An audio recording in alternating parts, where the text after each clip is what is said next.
Bonjour tout le monde. Alors, je suis de retour de l'expédition vétérinaire avec Nelia. C'était juste pour lui retirer les fils de l'ovariectomie. Ce fut pas une mince affaire, hein. J'ai encore mal au cervical. C'est pire qu'un combat de boxe. Mais c'est incroyable, ce chien, incroyable. Pour la coucher sur la table, déjà, avec la veto, c'était sportif. Ensuite, pour la faire se tenir tranquille, j'étais carrément couchée sur elle, bloquant les pattes avec mes deux mains. Une histoire de malade. Cette chienne, elle a un pet au casque, c'est pas possible. Je l'adore, mais je crois qu'elle a été montée à l'envers, cette bestiole. Elle me fait pas confiance, elle a peur, donc le moindre truc. Ah, elle rentre dans la clinique, elle fait la fête à tout le monde, hein, ça. Eva, elle a eu droit à la fiesta. Salut tata, comment tu vas? Mais alors après, quand j'ai de la chienne, je fais bah. Continue, hein, comme ça. Tu peux être sûr que la vétérinaire, elle va s'occuper de toi quand tu auras des problèmes plus tard, hein. Ne rêve pas. Enfin bref, donc tout va bien. Il n'y a aucune raison que Nelia retourne à la clinique. Et comment je veux dire, on a discuté également du cas eBay. Je lui avais envoyé hier la photo des urines qui me paraissaient un peu bon, pas top quoi. Et non, elle n'est pas inquiète. Ah bah, c'est bien parce qu'au moins sur les deux, il y en a une qui n'est pas inquiète, c'est déjà ça. Et j'aime mieux que ce soit elle qui soit pas inquiète, ça me rassure. Et du coup, on a discuté un petit peu du nombre de millilitres, de la quantité qu'il arrivait à uriner, de la quantité que nous, on prélevait avec, avec Corinne et puis une autre personne tous les jours. Donc, on arrive à 1 litre. Alors, elle dit, ben, nous, quand on l'avait à l'hôpital, c'était 1 litre le matin et 1 litre le soir. J'ai dit, non, moi, ça fait 1 litre au total sur la journée.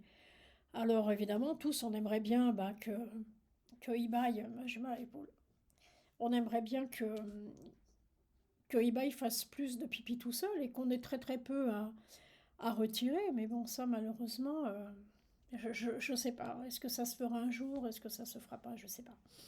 Même elle, je crois qu'elle le sait pas. Et c'est pour ça que j'apprécie cette veto parce que elle va pas dire quelque chose pour me faire plaisir. Voilà, elle sait pas, donc elle s'avance pas. Peut-être que pas. Voilà. Et ça, franchement, j'apprécie. Parce qu'après, si on vous fait espérer le Mont Saint-Michel et puis que vous avez juste une petite butte de sable, c'est pas pareil. Mais là, on parle quand même de la santé d'un être vivant.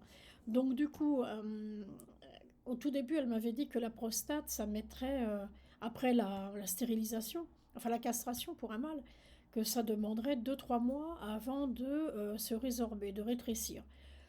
Donc, il est opéré le 28 décembre, donc 28 janvier, 28 février, 28 mars, ça va faire 3 mois. Et qu'on fasse. Ouais, j'ai plein de poils de la chienne dans le nez, c'est désagréable au possible. Et qu'on ferait une échographie donc au bout de 3 mois. Bon, vu son planning et vu le mien, ça sera. On a pris rendez-vous déjà pour le 17 avril à 14 heures.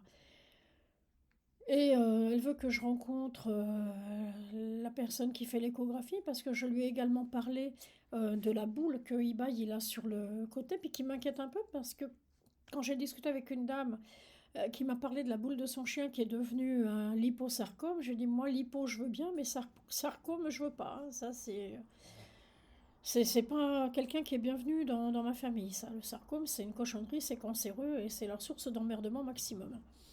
Donc, je veux pas de ça. Donc, je dis, je sais pas. Je dis, pour l'instant, moi, ce que je veux, c'est la vessie, la prostate, essayer d'arriver bah, au mieux, hein, le but de la manœuvre, comme je dis, moi, ça serait qu'il n'ait plus besoin d'être sondé, quitte à prendre des médicaments tous les jours pour l'aider à stimuler la vessie. Ça ne me dérange pas de lui donner des médicaments tous les jours. Mais la sonde, je lui dis non, c'est hyper contraignant. Je vous vous rendez compte, c'est deux personnes, deux amis qui se déplacent de chez elles pour venir s'occuper d'un chien qui n'est pas le leur, quoi. Il y a très très peu de gens qui feraient ça. Il faut en être un petit peu conscient. Et donc je dis, j'aimerais qu'on arrive à se passer de ça. Bon, elle m'a reparlé d'un médicament que Ibai prenait avant, à rajouter donc aux deux qu'il prend. Là, actuellement, il prend du Xatral, là, il prend de la myocoline. Ça ne va pas vous parler, mais bon, moi je les connais. C'est des stimulants pour la vessie. Il y en a un qui contracte et l'autre qui relâche. Et le Dentrium peut venir apporter un plus à l'histoire. Donc, ok, je vais lui redonner, il n'y a pas de souci, j'en ai. Au pire, j'ai son ordonnance et j'en reprendrai en pharmacie. C'est pas un problème. Donc voilà où on en est. Donc on va voir l'échographie de la prostate le 17 avril, l'échographie de sa boule en croisant les doigts et priant le bon Dieu que ce ne soit pas une saloperie cancéreuse. Et puis voilà, bon, l'enlever, si ça le gêne pas, je vois pas trop l'intérêt. Par contre, ce qui l'inquiète un petit peu, et moi aussi, c'est que la dernière fois que Ibai est venu à la clinique, il avait perdu 1 kilo, et la fois d'avant aussi. Donc moi, l'amaigrissement de ce chien, c'est pas bon. Il mange, il a de l'appétit, il pense qu'à manger, il me voit manger, il me réclame. Donc un chien qui mange, normalement, il devrait pas perdre de poids. Donc est-ce qu'encore une fois, c'est mon stress qu'il ressent et qu'il exprime à sa façon? Je ne sais pas. Je ne sais pas. Donc c'est peut-être pour ça aussi qu'elle veut que je voie cette personne qui fait des échographies et de la médecine, je ne sais pas, médecine interne, ou je ne sais plus ce qu'elle m'a dit. Et ben voilà, donc jusqu'au 17 avril, le temps va paraître un petit peu long, parce qu'évidemment, moi je ne suis pas quelqu'un de très, comment dire, de très, oh là là, l'épaule, c'est une horreur. Je suis quelqu'un de pas très patient, donc on va voir. Bon, j'espère que d'ici là, il va pas nous faire une connerie. Parce que la dernière connerie, c'était de manger le capuchon de la sonde. Ça, c'est très intelligent. Donc, elle m'a dit non, bon, ça va, ça gêne pas. Vous arrivez à sonder? Oui, bon, ben voilà, elle me dit c'est le principal. Tant que vous arrivez à sonder, j'ai émis l'idée de sonder tout seul. Elle me dit ouais, mais faut pas arracher la sonde, quoi. Je lui dis ouais, mais bon, moi, si je déménage, comme j'ai envie de déménager, si je déménage, j'aurai personne sous la main là-bas pour m'aider à faire le sondage. Donc il faudra bien que je me débrouille toute seule, hein.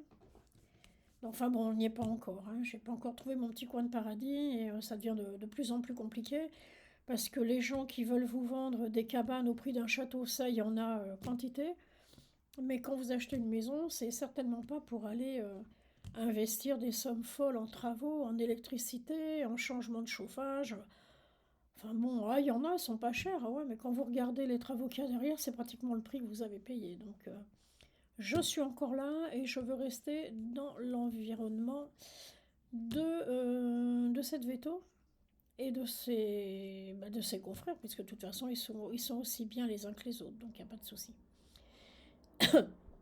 Pardon, donc voilà où on en est aujourd'hui. Nélia, pardon, j'allais dire Cléane, elle repose en paix la pauvre. Nélia à faire classer et puis Maïbaï à suivre, quoi. À suivre en espérant que tout se passera bien. Mais là, il va bien. Il joue, il fait le couillon, il fait le capricieux. Il mange bien. Dès qu'il entend que je prépare, il est aux aguets. Là, j'ai mangé très tard, il était 15 h. Bah, monsieur, il aboyait, l'air de dire bah, moi j'en veux, moi j'en veux. Donc voilà, j'ai même demandé à la veto si c'était pas contre-indiqué de lui donner des fruits parce que monsieur adore la banane et il adore la pomme. Donc elle me dit non, non, ça vous pouvez, il n'y a pas de souci. Je sais pas, il a quand même des bonnes gamelles, hein. Il a ses 180 grammes de croquettes matin et soir. Ensuite, il a son demi-yaourt avec son Dufalac pour aller aux toilettes avec 2 madeleines. Et quand c'est pas 2 madeleines, c'est une banane. Une pomme en encas, plus tout ce que moi je mange dans la journée parce que, au secours, le grignotage c'est pas bon, mais voilà.